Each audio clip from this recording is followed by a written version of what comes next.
Praise the Lord. खुदावंद यीशु मसीह के नाम में आप सभी को सलाम। मैं अपने यूट्यूब चैनल आत्मा कलीसिया से क्या कहता पर आपका स्वागत करता हूं। जिन्होंने शारीरिक संबंध बनाए, अब उन्हें क्या करना चाहिए। नीति वचन 28 अध्याय उसकी 13 आयत में लिखा है, जो अपने अपराध छिपा रखता है उसका कार्य सफल नहीं होता, परंतु जो उनको मान लेता है और छोड़ भी देता है उस पर दया की जाएगी।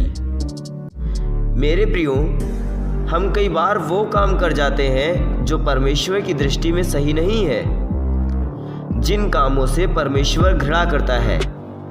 तो मेरे प्रियो, जिन कामों से परमेश्वर को घृणा आती है, तो क्या वो काम हमें बार बार दोहराना चाहिए।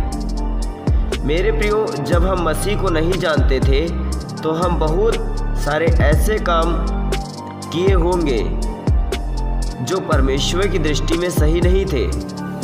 पर मेरे प्रियो, उस समय हम मसीह को नहीं जानते थे, इस कारण यह काम हुआ। पर जब हम मसीह में हैं तो जो काम पहले किए वो अब हमें दोहराना नहीं है। जैसे मैंने पिछले वीडियो में बताया कि व्यक्ति को शादी से पहले किसी भी प्रकार का कोई भी शारीरिक संबंध नहीं बनाना है, ना तो किसी स्त्री से और ना ही किसी पुरुष से, क्योंकि परमेश्वर का वचन कहता है कि परमेश्वर व्यभिचारियों और परस्त्रीगामियों का न्याय करेगा। मेरे प्रियो, हो सकता है कि आपसे यह काम पहले हुआ हो जब आप मसीह को नहीं जानते थे, या फिर मसीह को जानने के बाद आपने गलत रिलेशनशिप बनाया है। तो मेरे प्रियो, आपको मसीह के लहू से शुद्ध होने की ज़रूरत है, क्योंकि यदि आप इसमें फंसे रहें तो आपका जीवन श्रापित है। आपके जीवन में बहुत सारे श्राप होंगे जो आपको जीवन में कभी कोई सफलता हासिल होने नहीं देंगे। मेरे प्रियो, आप इस श्राप से छुटकारा पाना चाहते हैं तो आपको अपने गुनाहों और अपने अपराधों को मसीह के सामने मान लेना होगा और उन्हें छोड़ देना होगा, क्योंकि जब आप ऐसा करेंगे तब परमेश्वर आप पर अपनी दया करेगा। क्योंकि परमेश्वर का वचन कहता है कि जो कोई अपने अपराध छिपा रखता है उसका कार्य सफल नहीं होता। तो मेरे प्रियो, हमें अपने अपराधों को छिपाना नहीं है, क्योंकि यदि हमने अपने अपराधों को छिपाया तो कोई भी कार्य सफल नहीं होगा। जिस प्रकार यदि हमें कोई गुप्त बीमारी है और हम डॉक्टर को ना बताएं तो क्या हमारा इलाज हो पाएगा। उसी प्रकार यदि हम अपने अपराधों को मानेंगे ही नहीं तो हम क्षमा कैसे पाएंगे, और यदि क्षमा नहीं पाएंगे तो हमें पाप के बंधन में अपना जीवन बिताना पड़ेगा। लेकिन जो कोई अपने अपराधों को मान लेगा और छोड़ देगा, परमेश्वर का वचन कहता है उस पर दया की जाएगी।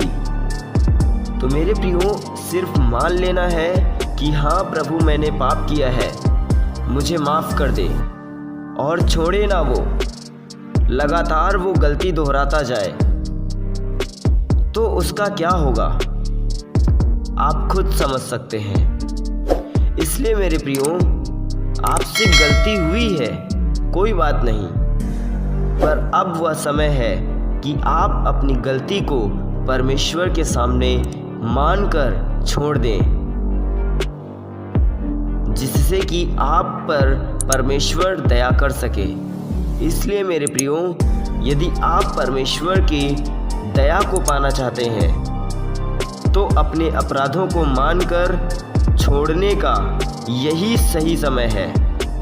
हो सकता है अब तक आपने बहुत गलती करी हो, पर अब वह समय है जब परमेश्वर आप पर दया करना चाहता है। इसलिए अभी आपने अपने अपराधों को मानकर उन्हें छोड़ देना है ताकि परमेश्वर आप पर अपनी दया कर सके।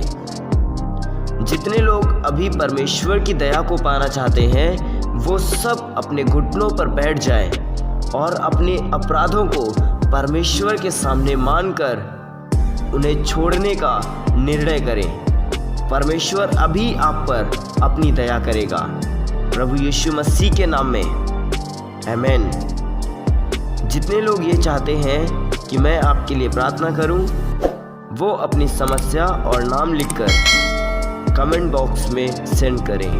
जय मसीह की, गॉड ब्लेस यू। परमेश्वर आप सभी को बहुतायत की आशीष दे। आप यूं ही मसीह में आगे बढ़ते जाइए और उसकी उपस्थिति में बने रहिए। जय मसीह की, गॉड ब्लेस यू।